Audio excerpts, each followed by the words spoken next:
apapun yang kita pikirkan, apapun yang kita ucapkan, dan apa yang menjadi tindakan perilaku kita sehari-hari, itu adalah cara kita membentuk sel-sel tubuh kita. Nah, begitu sel-sel tubuh kita menerima informasi yang tidak benar, dia akan berubah menjadi sesuai dengan model apa yang kita tanamkan ke dalam dirinya, gitu. Nah, itu sebabnya kalau kita penuh dengan kecemasan, energi pikiran kita penuh dengan kecemasan, perasaan kita nggak nyaman, maka itu akan berpengaruh kepada perilaku sel-sel tubuh kita. Nah, ini yang menyebabkan banyak orang setelah susah payah berdoa, kok tidak berubah-ubah kondisi tubuhnya, tetap sakit-sakitan dan sebagainya, karena dia lupa mengubah di batin bawah sadarnya. Dan banyak orang duduk sembahyang, memohon kepada Tuhan agar dia sembuh, tapi selepas dia sembahyang, segera dia mulai marah-marah, membangun kecemasan lagi, dan akhirnya yang terjadi apa? Hormon-hormon kortisol meningkat, norepinefrin, adrenalin juga meningkat, gitu, dan seterusnya, berbagai hormon-hormon yang justru merusak sel-sel tubuh kita.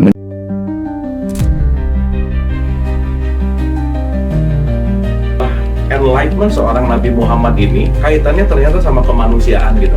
Nah, perjalanan cerita itu sampai di dunia dewasanya itu udah masuk pelajaran filsafat, Indra. Spektrum ateis itu beda, dari mulai ateis yang paling santai sampai ateis yang paling radikal juga Iya, ada.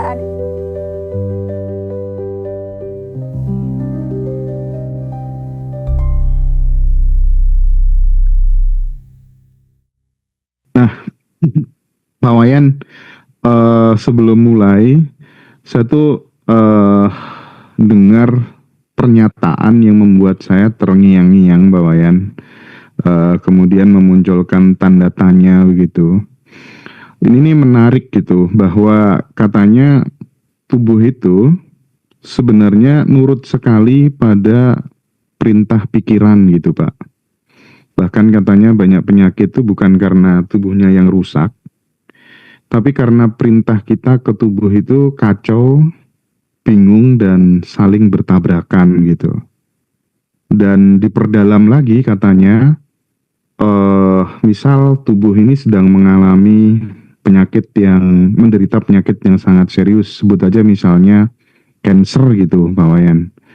Maka sebenarnya bahagia itu bisa dijadikan sebagai obat yang utama gitu, Pak.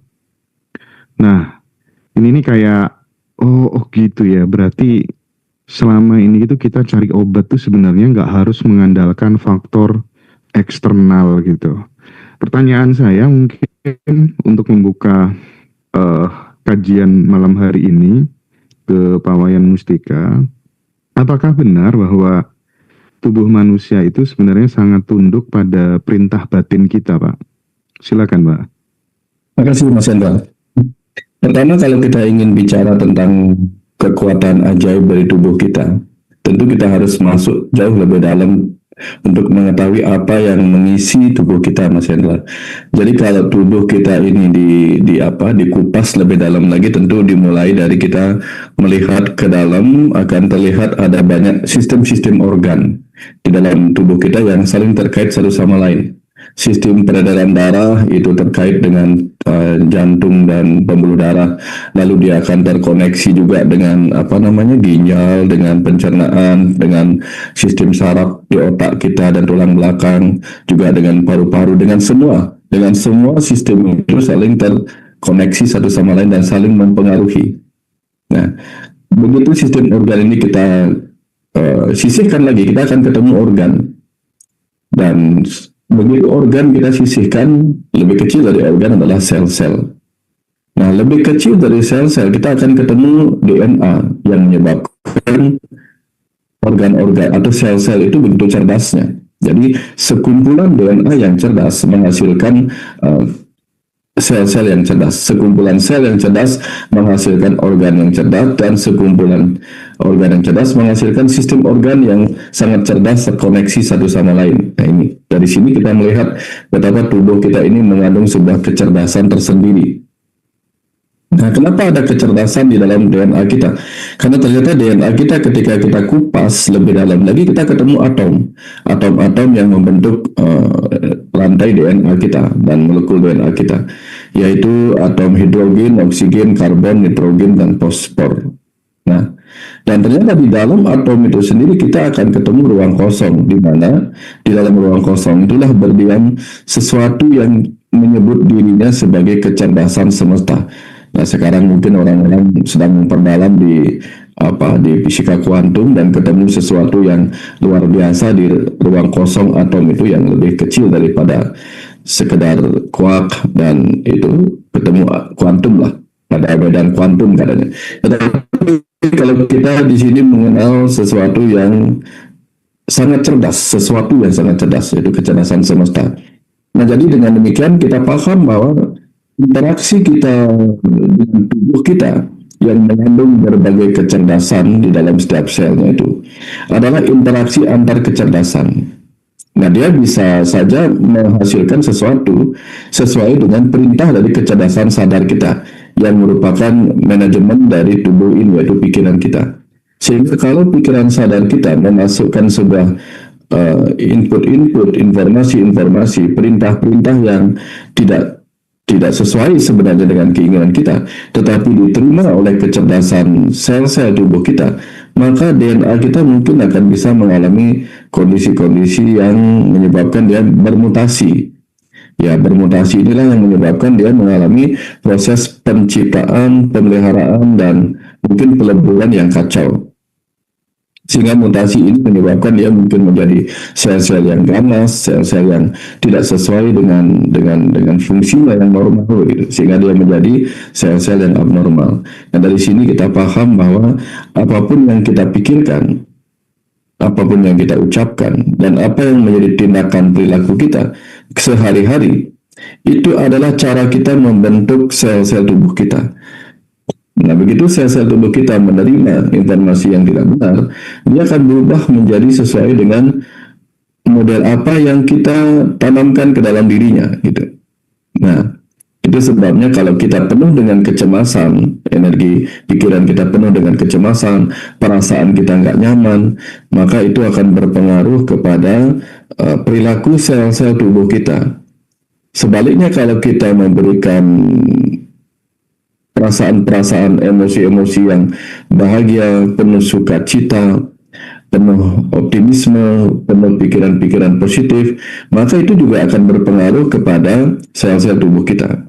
Nah, sayangnya banyak orang lebih banyak dalam kehidupannya memasukkan informasi-informasi, frekuensi-frekuensi perasaan yang penuh dengan negativitas, pesimisme, putus asa, kemarahan, kecemasan, dan lain-lain. Sehingga sistem yang dikenal sebagai RAS dalam otak kita itu, sistem kecerdasan bawah sadar kita, terlanjur menganggap itu sebagai sebuah default, sebagai sebuah program yang harus diikuti. Nah, setelah kita akhirnya mewujud menjadi pribadi yang mungkin sakitan, mungkin tidak mudah merasa tenang, mungkin mudah gelisah dan merasa cemas, tubuh kita mudah berdebar, jantung kita, baru kemudian kita ingin mengubah keadaan. Sementara program-program lama itu sudah terlanjur tersimpan sebagai program-program yang penuh kecemasan, negatif, dan sebagainya. Nah, ini yang menyebabkan banyak orang setelah susah payah berdoa, kok tidak berubah-ubah kondisi tubuhnya, tetap sakit-sakitan dan sebagainya, karena dia lupa mengubah di batin bawah sadarnya. Dan banyak orang duduk sembahyang, memohon kepada Tuhan agar dia sembuh, tapi selepas dia sembahyang, segera dia mulai marah-marah, membangun kecemasan lagi, dan akhirnya yang terjadi apa? Hormon-hormon kortisol meningkat, norepinefrin, adrenalin juga meningkat, gitu, dan seterusnya, berbagai hormon-hormon yang justru merusak sel-sel tubuh kita, menyebabkan kita gelisah, nggak bisa tidur, semakin muncul. Nah, kalau kita tidak bisa tidur, maka efeknya kemana-mana. Kalau insomnia itu kesulitan tidur, maka tubuh kita akan sulit melakukan proses penyembuhan atau pemulihan dirinya. Karena tidur, terutama tidur lelap, itu adalah proses penyembuhan yang mengagumkan dari sel-sel tubuh kita.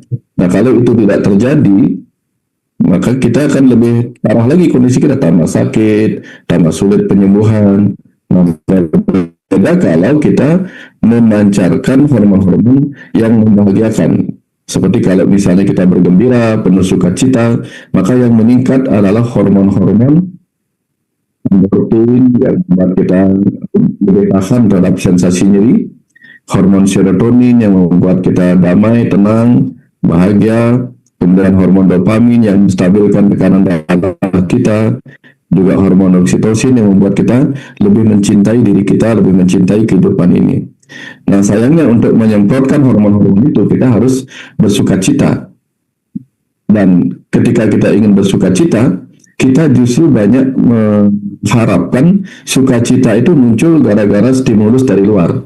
Misalnya ada orang memberi sesuatu baru gembira, ada orang memberikan hal-hal yang membahagiakan baru bisa muncul kebahagiaan. Padahal kalau kita bisa sederhana saja bersyukur, tertawa pada hal-hal yang simple, misalnya itu membuat kita bisa mendapatkan semprotan hormon-hormon yang membahagiakan tadi.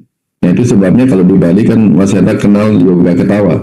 Yoga ketawa itu adalah sebuah cara untuk mendapatkan kebahagiaan tanpa berharap stimulus dari luar. Ya, ketawa aja gitu.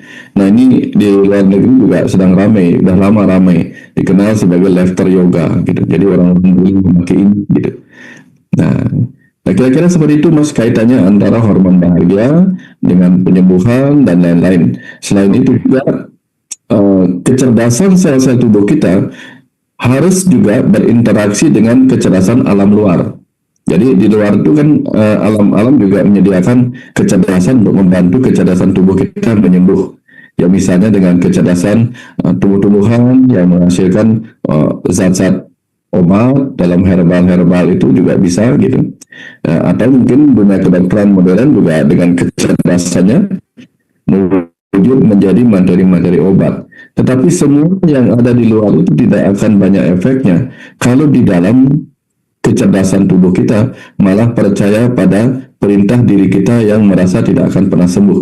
Nah ini, sehingga semua harus terkondisi untuk sama-sama ingin menyembuh. Di dalam ada optimisme, di luar ada obat-obat yang bisa membantu. Kira-kira seperti itu Mas. Selaras ya Pak Wayan ya, antara dalam dan luar ya. Iya. Meskipun pakai faras, tapi kalau yang dalam belum clear nggak selaras ya sama aja, jadi nggak kompatibel. Cuman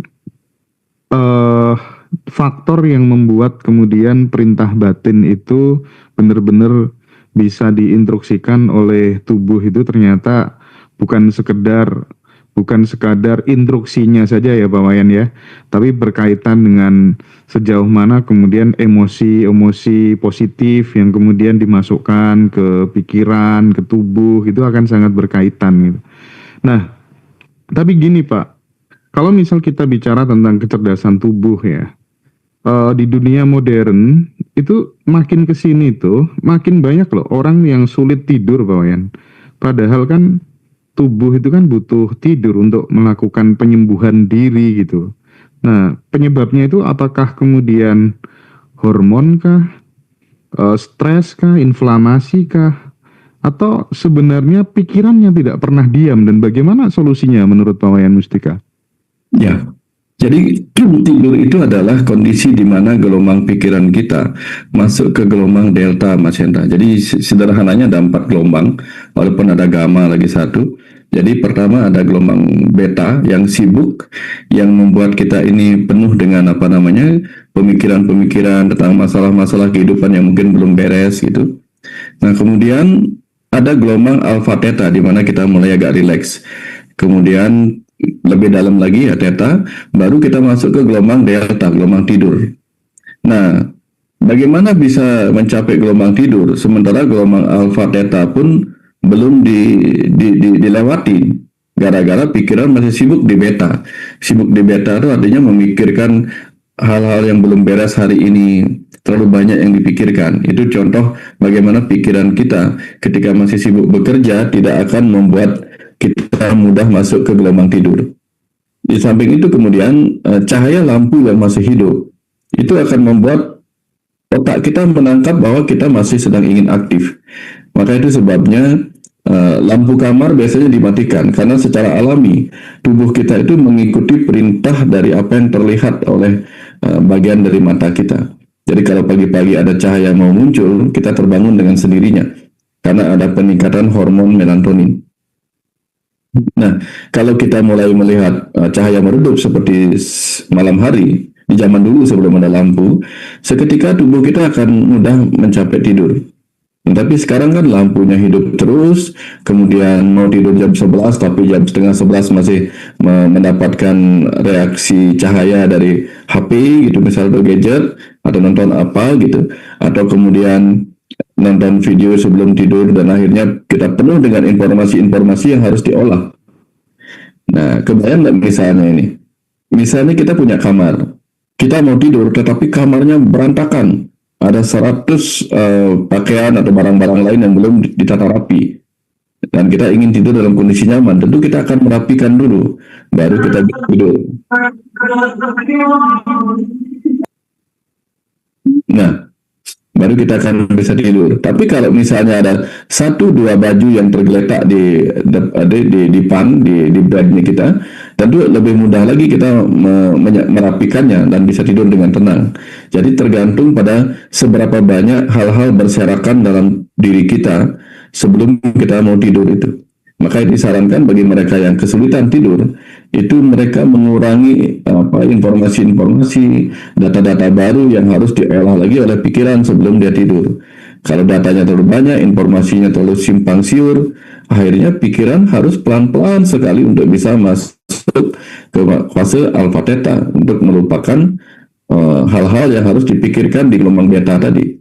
Ini sebabnya banyak orang mengalami kesulitan tidur karena terlalu banyak menyimpan pikiran-pikiran yang harus diberesin gitu.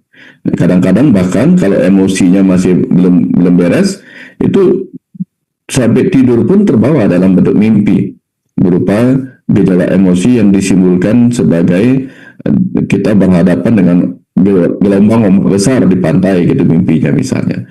Nah, mungkin ada masalah-masalah yang belum kita beresin, nanti mimpinya berupa kita ujian di sekolah yang kita belum sudah tamat sebenarnya, tapi tiba-tiba mimpi ujian lagi. Itu contoh bagaimana kita diingatkan terlalu banyak hal-hal yang belum kita bereskan sebelum tidur. Kira-kira seperti itu, Mas Hendra. Ya. Oke. Jadi itu yang menyebabkan di dunia modern tuh teman-teman kadang insomnia gitu ya. Tapi paling tidak tadi yang disampaikan Pak Wayan bisa menjadi opsi gitu, solusi gitu. Karena bagaimanapun juga produktivitas dan lain-lain itu akan berantakan ketika kemudian istirahat kita terganggu gitu, susah tidur gitu. Nah, kan banyak orang meyakini gitu Pak Wayan, kata-kata itu katanya lebih kuat dari obat gitu. Nah, apakah Pak Wayan selama praktik jadi dokter sampai di titik ini gitu pernah nggak melihat pasien itu sembuh atau sebenarnya makin parah hanya karena cara berpikirnya gitu? Jadi saya ingin masuk ke psikosomatik dan self talk barangkali gitu Pak Wayan. Ya, pernah Mas Hendra, dulu ada pengalaman banyak model-model seperti ini. Jadi ada pasien datang dengan keluhan tekanan darah tinggi. Jadi kemarinnya 180/140. Jadi diperiksa sama dokter sebelumnya. Kebayang nggak dia tambah bingung jadinya karena dia belum pernah tensinya setinggi itu, 180/140, itu luar biasa. Tapi dokter nggak berani ngasih obat, dikasihnya besok untuk ketemu saya gitu. Nah pas ketemu saya itu pasien umurnya 30-an tahun dari Australia.